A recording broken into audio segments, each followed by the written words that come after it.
Los 5 tipos de demoduladores que hemos visto están conformados por 3 etapas básicas: el limitador, el convertidor de frecuencia en tensión, muchas veces llamado derivador, y el detector de pico, que corresponde a la etapa de AM.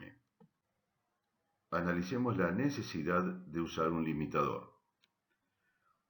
Sabemos que en modulación en frecuencia no nos van a interesar los cambios de amplitud de la señal modulada, ya que la información está contenida en los cambios de frecuencia de la portadora. Por lo tanto, no debería importarnos que esta señal modulada tenga distintas amplitudes. Imaginemos esta situación, en la que una señal de ruido como la que está aquí en rojo se suma a la señal modulada en frecuencia, que es la que está en azul.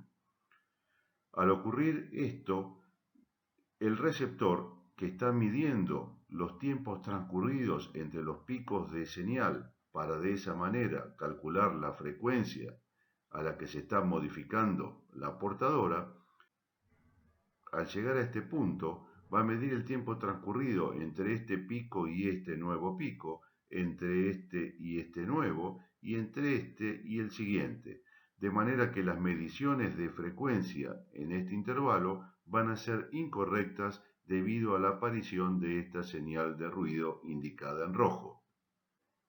El limitador lo que va a hacer es recortar picos positivos y negativos, de manera que eliminamos esas señales ruidosas que están modificando la frecuencia de la portadora y por lo tanto nos van a dar una información errónea al ser demodulada. Vemos aquí una señal modulada en frecuencia antes de pasar por el limitador y la misma señal después del limitador, donde ya la amplitud de la señal es constante y los cambios de frecuencia son exactamente igual a los cambios de frecuencia que había en la portadora modulada inicial. Y vemos a la derecha un simple circuito limitador que explicaré a continuación cómo funciona. Imaginemos que tenemos esta señal con una amplitud de 1 volt pico a pico. Eso significa que entre la línea roja y el extremo positivo hay medio volt positivo, y entre la línea roja y el extremo inferior tendremos menos 0,5 volt. Y analicemos este simple circuito limitador formado por 2 diodos que están contrapuestos, polarizados en forma inversa uno respecto al otro, y 2 capacitores también con polaridad inversa. En estas condiciones, ambos capacitores se cargarán, el de la izquierda a 0,5 volt y el de la derecha a menos 0,5 volt, producto de las tensiones que van a entrar por el extremo de tensión de entrada. Imaginemos ahora esta nueva señal, donde suponemos que hay por ruido 0,7 volt positivos y menos 0,9 volt negativos.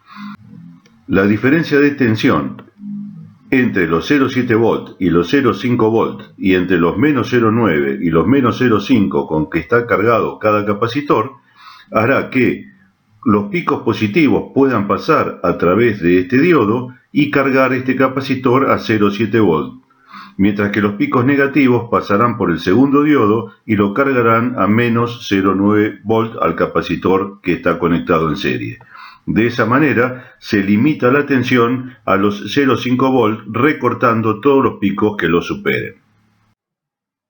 La segunda etapa de toda la familia de demoduladores son los convertidores de frecuencia en tensión.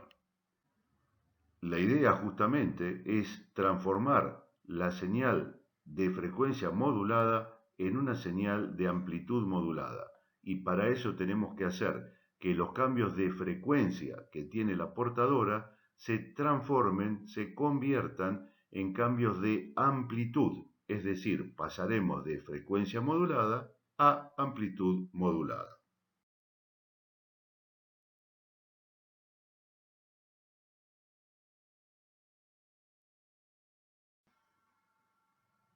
Los convertidores de frecuencia modulada o derivadores son los detectores de pendiente, los detectores de cuadratura y los PLL, aquí indicados por orden de aparición y por calidad tecnológica. Ustedes dirán que faltan dos, ya que habíamos hablado de 5 tipos o 5 familias de convertidores frecuencia-tensión o derivadores. Efectivamente, habíamos mencionado a los discriminadores Foster-Seeley y a los detectores de relación. Estos dos son muy viejos, estaban formados circuitalmente por bobinas, capacitores, transformadores, diodos, muy difíciles de ajustar, de calibrar, de mantener sintonizados y han dejado de usarse hace ya casi más de 70 años, por lo que no voy a hacer referencia a estas dos familias de convertidores. Un detector dependiente, que es el primer tipo de convertidor de frecuencias en tensiones, parte de la base de generar una señal con esta forma de campana de Gauss, con una zona curva, con una pendiente lo más parecido a una recta, si bien recuerdo que sigue siendo una curva, lo voy a mostrar más grande en la siguiente diapositiva. Se introduce la señal modulada en frecuencia a la frecuencia central de la FI, 10,7 MHz, que se va a mezclar con esta señal curva que se fabrica en nuestro receptor sobre la parte más recta posible de esta ligera curva que vemos aquí en violeta. De manera que vamos a tener una excursión de tensión, unos cambios de amplitud entre dos valores que estarán referidos a un 5% por debajo y un 5% por encima del 0 volt que tomamos como referencia. Esto es parecido, aunque no es exactamente igual, a lo que se hacía en la polarización de transistores cuando se fijaba el punto Q o punto quiescente sobre la curva de máxima potencia que podía disipar el transistor. Y de acuerdo a la polarización, ese punto Q se ubicaba sobre distintas partes de la curva. Aquí es lo mismo, si este punto Q está situado en lugares más curvos, vamos a perder linealidad y lo que tenemos aquí como tensión no va a ser un fiel reflejo de lo que tenemos aquí como señal de frecuencia modulada. Imaginen que esto equivale en óptica a un espejo. Cuanto más curvo sea, mayor va a ser la deformación de la señal. Esto hace que este tipo de detector dependiente sea muy simple de fabricar, muy barato también, pero tenga grandes desventajas. La poca simetría, que le expliqué recién, si tomamos la zona curva, va a haber siempre una deformación de la señal, difícil de ajustar porque tenemos que hacer que ese punto del 0 volt, el equivalente al punto Q, esté en el centro de la zona menos curva de la curva, cosa difícil de hacer y mantener. Esto hace que tenga fuertes limitaciones por la falta de linealidad y vemos también que si la excursión de frecuencia, si el delta F de nuestra señal modulada es muy grande, por ejemplo, los más menos 75 kHz que tenemos en la frecuencia modulada comercial, nos vamos a acercar en los extremos a las zonas curvas, a las zonas más curvas de esa señal que estaba dibujada en violeta y por lo tanto los extremos de frecuencia estarán mucho más deformados que los valores que están en el centro. Eso hace que no se lo utilice en equipos con gran ancho de banda. Y obviamente sí o sí necesita una etapa previa limitadora porque cuanto mayor sea los cambios de frecuencia que produce, por ejemplo, el ruido y que no eliminaría la falta de etapa limitadora, nos genera una mayor excursión sobre la curva y mayor falta de linealidad. La segunda gran familia de convertidores de frecuencia a tensión son los demoduladores por detector de cuadratura. En este caso, tenemos la señal modulada en frecuencia que va a pasar a través del limitador, que ya sabemos para qué está y cómo funciona, y esa señal va a entrar a un mezclador.